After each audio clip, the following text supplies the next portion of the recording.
ब्रह्मांड को कोई चलाने वाला भी है।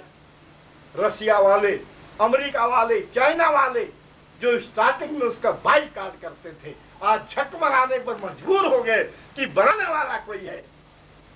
जितने नए नए रहस्य पैदा होते हैं वो किसी की डायरेक्शन में पैदा होते हैं।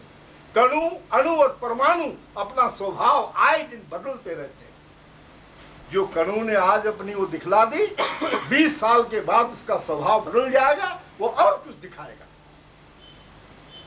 एक एक तारा की इतनी इतनी लंबाई, उसकी पूंछ देख लो, नीचे से देखो तो 2.5 या 3 किलोमीटर से ज्यादा नहीं है वो, लेकिन का 80 लाख किलोमीटर लंबी उसकी पूंछ है, जिससे वो झड़ना शुरू हो गया है। समझे, उल्का प्रकाश झड़ने लग गया, ठोस लोहे भी झड़ सकते हैं, और वो फुलझड़ी जैसी आकाश में खिल रही है, फैल रही है। जब एक तारे की पूंछ इतनी लंबी हो सकती है, वो तारा कितना लंबा होगा। ऐसे ऐसे पता नहीं कितने सूर्य हैं, और ऐसे ऐसे तारे हैं जिनका प्रकाश आज तक भी जमीन पे नहीं आया, और सूर्य उसमें छिप जाए तो पता ही नहीं चलेगा सूर्य कहाँ गया। इतने बड़े बड़े तारे हैं। तो फिर तुम क्या कहते हो, ईश्वर को देखा नहीं, हम कैसे पहचाने? अरे उसकी कण कण में उसकी पहचान है। एक गधा भी जानता है कि कोई है इसके पैदा करने वाला। एक बच्चे को देख लो, कोई सांचा तो एक ही है, पे नई नई मूर्तियां क्यों बन के बाहर निकल रही हैं। एक औरत के 8 बच्चे हैं, 8 की शक्ल अलग है, बोलने का लहजा अलग है, चलने फिरने का लहजा अलग है, खाने पीने का स्वाद अलग है, यानी 8 भाई आपस में अलग है। ये परमात्मा की आदत है कि सेम टू सेम किसी को नहीं बनाता। अरबों खरबों लोग पैदा हो गए, लेकिन एक की शक्ल दूसरे से नहीं मिलती। क्या कोई दुनिया का आर्टिस्ट ऐसा कर सकता है? बताओ, जवाब दो। 100-200 भिन्न शक्ल के आदमी पैदा कर सकता है, लेकिन अरबों खरबों की शक्ल अलग अलग पैदा नहीं कर सकता। वो सब पहचान में आते हैं कि इसका भाई कौन सा है, इसकी बहन कौन सी है। इतनी बड़ी शक्ति को तुम नहीं पहचान सकते कि ईश्वर है? अब हमको क्या मालूम कि राम कोई हुआ है कि नहीं हुआ है, लक्ष्मण का भाई कोई था कि नहीं था। देवी का कोई प्रमाण हमारे पास नहीं है कि देवियां कब पैदा हुई, कहां से पैदा हुई। बोलो, ब्रह्मा विष्णु महेश को हम नहीं जानते, उनके डेट ऑफ बर्थडे है ही नहीं कि कौन सी तारीख को पैदा हुए थे। ये कृष्ण के सबूत में कोई डेट नहीं है, राम के बारे में कोई डेट ऑफ बर्थडे नहीं है। बोलो, हनुमान के बारे में कोई डेट नहीं है। लेकिन हमको डेट से फलाने से क्या मतलब? हम तो एक को पहचानने से मेरा काम हो रहा है, तो लाखों को क्यों पहचानूं मैं? तुम मेरी सेवा करते हो, मेरी मदद करते हो, रोटी पानी लाते हो, तो मुझे तुम्हारा नस्ल और सिजरा पूछने की क्या जरूरत है? हमें तो आम खाना है, पेड़ नहीं गिरना है। इंसान की पहुंच इतनी सीमित है कि जितना उसका दिमाग है उतनी वो बात कर सकता है।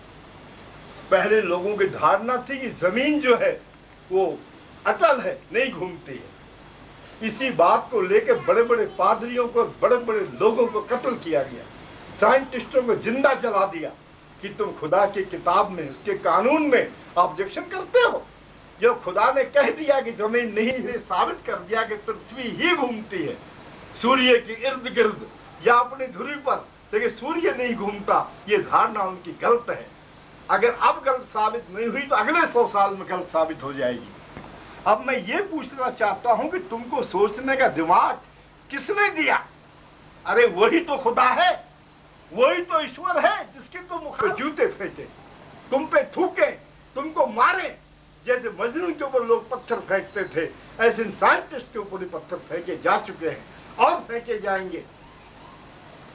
तो मैं तो ये समझता हूं कि एक अरबपति है, करोड़पति है, लेकिन ईश्वर का नूर अगर उसके अंदर नहीं है तो साला भूखा भिखारी है। और एक इंसान सूखी रोटी खाता है, चाहे 2 दिन में उसको नसीब हो, 3 दिन में नसीब हो, लेकिन उसके दिल में प्रभु का प्रेम है,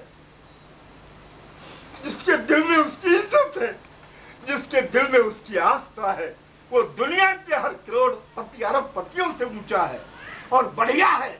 उसके सामने तुम्हारा राष्ट्रपति भी आंख मिला के बात नहीं कर सकता है। तो प्रभु की शक्ति को क्या समझते हो? तुम लोगों को मिली नहीं अभी तक, उसके जायके को तुम समझ नहीं सके अभी तक कि भक्ति में कितना जायका है।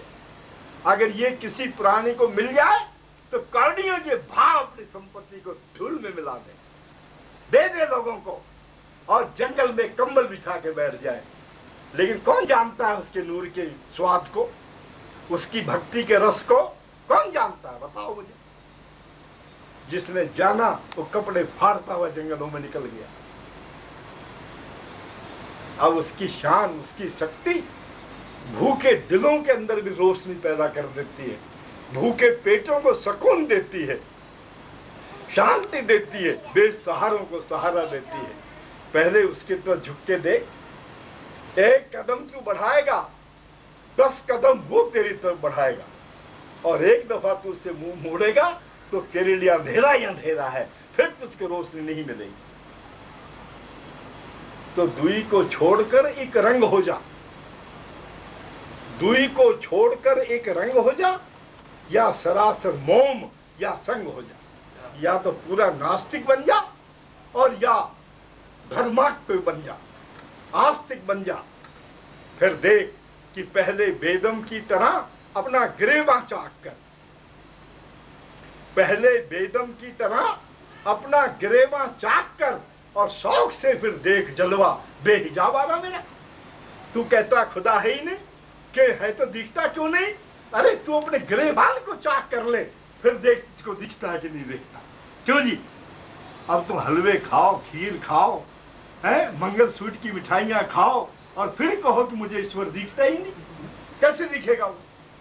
बोलो। जब तक मन का शीशा उज्जवल नहीं होगा, उसको 20-20 दफा आंसू से धोया नहीं जाएगा। परमात्मा का भजन भक्ति करो। अब एक औरत ने थोड़ी सी बेचारे ने सत्य बोल दिया, उसकी जान के दुश्मन हो रहे हैं। एक औरत का खून करने में कौन सी तुम्हारी बहादुरी है? बोलो। एक औरत को उसने कह दिया जो उसके दिमाग में आया, कह दिया। संविधान की धारा में हर एक को आजादी से अपना दिल के हाल कहने की छूट है। लिखित रूप में कहो या बोल के कहो, डिक्शनरी के आधार पे कहो, हर आदमी किसी का गुलाम नहीं है। अगर तुम सच्चे हो, तुम्हारी माँ ने अगर दूध पिलाया है, तो पब्लिक बेंच पे दोनों के सवाल जवाब होते। अगर उसने गलती की होती तो सरेआम उसको गोली चौड़ा दिया जाता, आम पब्लिक के सामने। लेकिन अगर तुम्हारी गलती होती, तुम्हें उड़ा दिया जाएगा पूरी पब्लिक के सामने। हमने सीधा रास्ता कितना लिखा, हमको क्यों नहीं मारा किसी ने? किसी माँ ने दूध पिलाया था, और पूरे वर्ल्ड से मैं साफ कर सकता हूँ यहाँ बैठा बैठा, चाहे दुनिया के किसी विषय में बात कर लो। मैं पीछे हटने वाला आदमी नहीं हूँ, लेकिन डर के मारे कौन आएगा यहाँ? बोलो। किसी की ताकत है? किसी की माँ ने दूध पिया है? मैं 20-25 लड़कों को मारने निकला, अलग वो कॉलेज स्टूडेंट थे, लड़के को छेड़ रहे थे, तो आओ, तो घर में छुप गए। मैं कहा आओ जिसकी माँ ने दूध पिलाया है। तो सुरोशन दान से झांक के बोला, हजूर हमने तो पाउडर का पिया, हमने माँ का दूध पिया ही कहाँ है। बोलो।